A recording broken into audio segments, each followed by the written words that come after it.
ಬಿಜೆಪಿಯವರ ಸಂಸ್ಕೃತಿ ಏನು ಅನ್ನುವಂಥದ್ದು ಸಿ.ಟಿ. ರವಿ ಮೂಲಕ ಇವತ್ತು ಸದನದಲ್ಲಿ ವ್ಯಕ್ತವಾಗಿರುವಂಥದ್ದು ನಾಚಿಕೆಗೇಡಿನ ಸಂಗತಿ. ಮಹಿಳೆಯರ ಬಗ್ಗೆ ಗೌರವ ಇಡೀ ದೇಶದಲ್ಲಿ 240 ಎಂಪಿಗಳ ಪೈಕಿ ಸುಮಾರು 700 ಚಿಲ್ಲರೆ MLAಗಳ ಪೈಕಿ ಎಷ್ಟು ಜನ ಸೆಕ್ಸ್ ಸ್ಕ್ಯಾಂಡಲ್ ಅಲ್ಲಿ ಬಿಜೆಪಿಯವರು ಇದ್ದಾರೆ ಅನ್ನುವಂಥದ್ದು ಬಹಿರಂಗ ಮಾಹಿತಿಯನ್ನು ದಯಮಾಡಿ ಸಿ.ಟಿ. ರವಿ ಹೇಳಿ.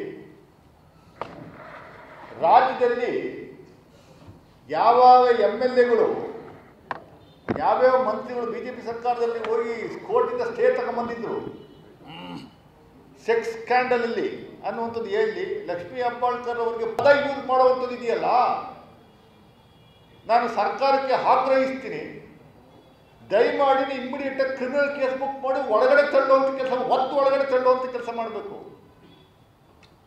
ಇವರಾದ ಎಲ್ಲ ರಾಜ್ಯದ ಜನತೆಗೆ ಮಕ್ಕಳು ಮರಿಗಳಿಗೆಲ್ಲ ರೋಲ್ ಮಾಡಲಾಗಿರಬೇಕು. ಈ ರೀತಿ ಪದ ಬಳಕೆ ಮಾಡುವಂಥ ಕೆಲಸವನ್ನು ಎಲ್ಲರೂ ನೋಡಿದ್ದೀರಿ ನೀವು.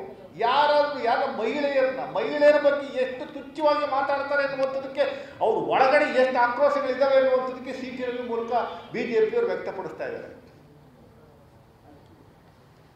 ಸಿ.ಟಿ. ರವಿ ಮಾನ ಮರ್ಯಾದೆ ಏನಾದರೂ ಇದ್ರೆ ನಿಮಗೆ ಅಕ್ಕ ತಂಗಿ ನಿಮ್ಮ ಮನೆಯವರು ಇಲ್ವೇನ್ರಿ? ಲಕ್ಷ್ಮೀ ಹೆಬ್ಬಾಳ್ಕರ್ಗೆ ನೀವು ಆ ಥರ ಮಾತಾಡುವಂಥದ್ದು, ಪದ ಯೂಸ್ ಮಾಡುವಂಥದ್ದು, ಸದನದಲ್ಲಿ ಪದ ಯೂಸ್ ಮಾಡುವಂಥದ್ದು ಎಷ್ಟು ಮಟ್ಟಿಗೆ ಸರಿ? ಆರ್ ಅಶೋಕ್ ಅವರೇ ಬಾಯಿ ಬಡ್ಕತ್ತಿರೋರಿಗೆ ಮಾತೆತ್ತಿದೆ, ವಿಜಯೇಂದ್ರ ಅವರೇ ಬಾಯಿ ಬಡ್ಕತ್ತಿರೋ ಇದಕ್ಕೆ ಉತ್ತರ ಕೊಡಿ. ಇಡೀ ರಾಜ್ಯದಲ್ಲಿ ಮಹಿಳೆಯರು, ದೇಶದಲ್ಲಿ ಮಹಿಳೆಯರು ಇದನ್ನು ಕೇಳಬೇಕು, ಕೇಳಿಸ್ಕೋಬೇಕು.